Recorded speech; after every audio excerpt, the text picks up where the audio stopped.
Hey guys, welcome back to another video of Microsoft Excel series that is currently running into my channel. You can check the playlist in my channel and also check the description box after the video ends. There you will find the link of the Excel data file which I am using in this video. So in my previous video we have learned how to sum a range that begins with a specified text mentioned in the formula, and we have learned how to use the SUMIF function with a single criteria. And today we are going to learn how to sum if cell contains text in another cell. That means whenever we change the specified text in the cell, the formula will automatically include the criteria and show you the result as per the criteria. So watch this video till the end. This is your host Pritham and you are watching Technical Portal YouTube channel. Don't forget to subscribe my channel and also press the bell icon to get all notifications from my channel. And if you already have subscribed, then many thanks. So let's begin.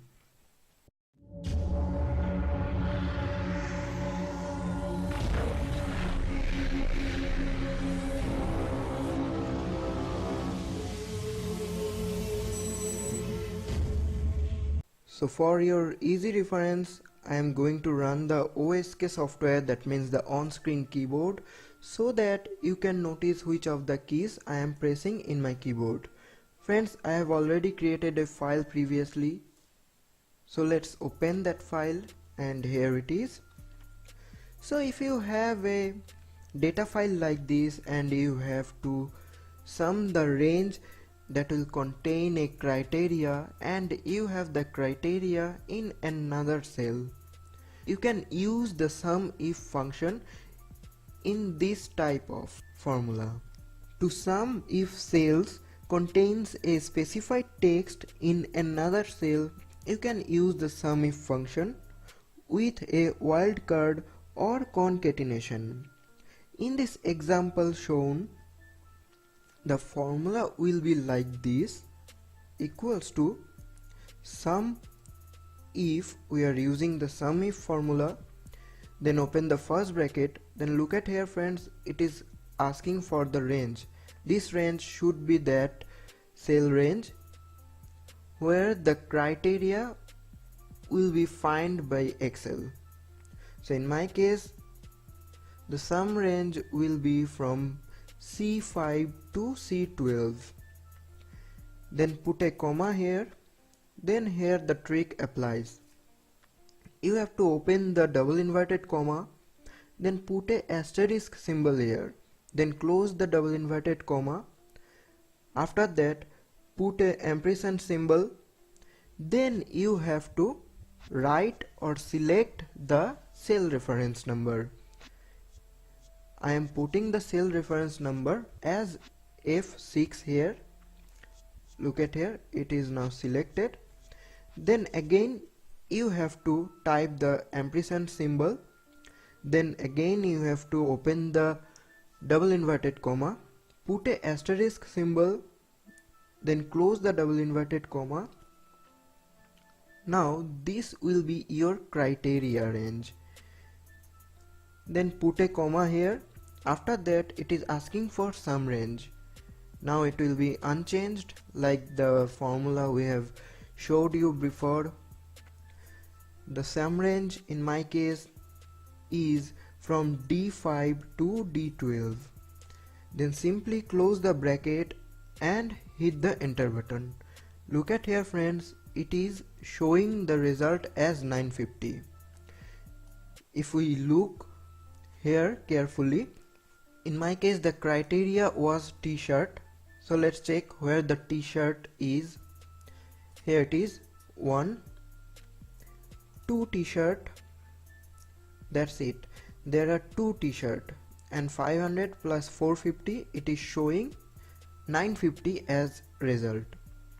Look at here friends carefully, I am typing the formula again, equals to sum if, then open the first bracket, give the criteria range, then put a comma, open the double inverted comma, put a asterisk symbol, close the double inverted comma, put the ampersand symbol, then type or select the cell reference number, then again put the ampersand symbol, open the double inverted comma, put a asterisk symbol, close the double inverted comma, put a comma here, then give the sum range here, then close the bracket and simply hit the enter button. Look at here friends, it is showing the accurate result. So let's check how the formula actually works. The sum if formula supports wildcards. An asterisk means 0 or more characters. Wildcards allow you to create criteria such as begins with, ends with, contains 3 characters and so on.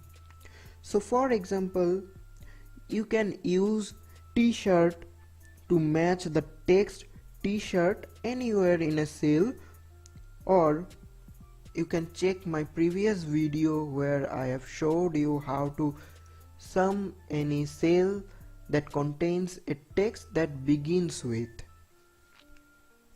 In this case, we want to match the text in F6.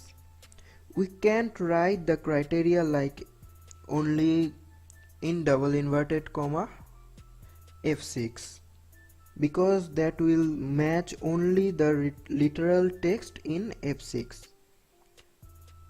Instead, we need to use the concatenation operator ampersand symbol to join a reference to F6 to asterisk.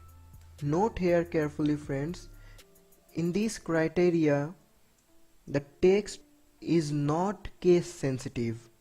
You can write anything there in any case. So that's all for today friends. Hopefully you like this video, and if you like this video, please give a thumbs up, share this video with your friends and share your opinions in the comment box. If you have any query, let me know into the comment box. Keep learning, keep supporting my channel and stay tuned.